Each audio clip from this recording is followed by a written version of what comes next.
Hey y'all, long time no see. I cracked myself up, but I won't be long. I just wanted to come up here and touch bases with y'all because so many people hit me up on my Instagram and about like sea questions or about merchant seaman questions, and I can't always get to them, especially on like my personal Instagram. But I will come up here and try to answer as many questions as I can still. And not even so much of like giving more information, but people just kind of want to know what it was like or what it's like. Any close calls, like actual stories. Every sailor has sea stories. Mine are true though, okay? My ship caught on fire while I was in the room. My ship caught on fire.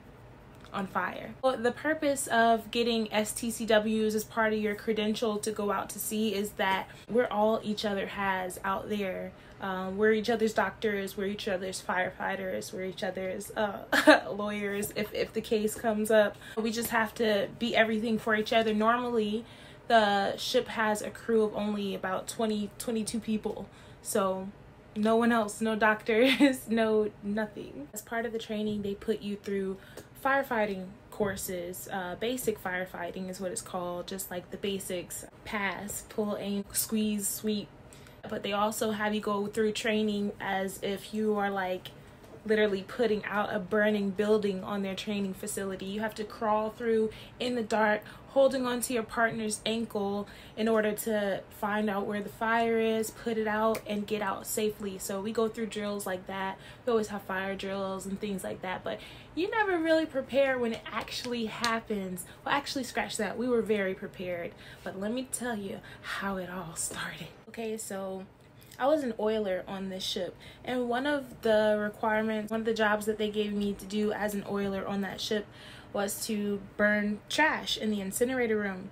The incinerator room is where the incinerator is. Basically, you load it up with burnable trash and you seal it up, you hit the button, it sets all your trash on fire. Boom, it's ashes. It doesn't take up all the space. So one day I'm in there burning trash, and the first engineer, I'm not gonna say no names, came in there with some trash that was not quite burnable. I'm not gonna point the finger. And so he throws that in there. He's like, oh, it'll be fine. And it was like rags that had oil, diesel fuel, stuff like that on them. Like they're soaked rags going into fire. So he's like, oh, it'll be fine, just don't worry. He throws them in there and starts up the machine and walks away. And I'm standing there, and all of a sudden, like, the floor just ignites. Funny now, but I looked down and I was like, that's a fire. It's under my feet. I'm standing on a metal grating and there's a fire under my feet. So I just take off outside the incinerator room. I run. The closest room to where I was, or the next room over to where I was, and it was the galley. So I went in there and I picked up the phone. I called the bridge and I was like, the incinerator room is on fire. And I wasn't even like freaking out. Our second engineer on this ship was a woman, and she just like giggled. She's like, huh, you're so funny. Well, what's up? And I was like, no, the incinerator room is on fire. And then next thing I know, I just start hearing the bells and whistles, and I'm like, oh man. So as soon as I hang up, I go and close the dampers on the incinerator room to try to suffocate it. We all have like assigned, when there's a fire, we know where we're supposed to be. You go get the hose, you go get this, you go get that, you get dressed. So everybody just kind of like fell in line. I stood there holding like the end of the hose while one of the second engineers was like using the hose to put the fire out in the incinerator room. So it didn't take long, but for the next like few days we were on fire watch. I just had to sit there and make sure that this room didn't reignite because we're in the middle of the ocean. It was pretty boring and it wasn't even my fault. And the first engineer definitely kind of let me take the rap for that. He asked me what happened. I told him, as soon as you walked out from putting those oily rags in the incinerator, the oil must have dripped down onto the deck. And the heat from the incinerator might have ignited it. I'm not sure. Just like, yeah, that makes sense. So he knew it was his fault. So not long after that, the Coast Guard came onto our ship. They needed like a written statement and stuff like that. And my engineer pulled me to the side and he told me he could lose his license for what happened, but if I get in trouble for it,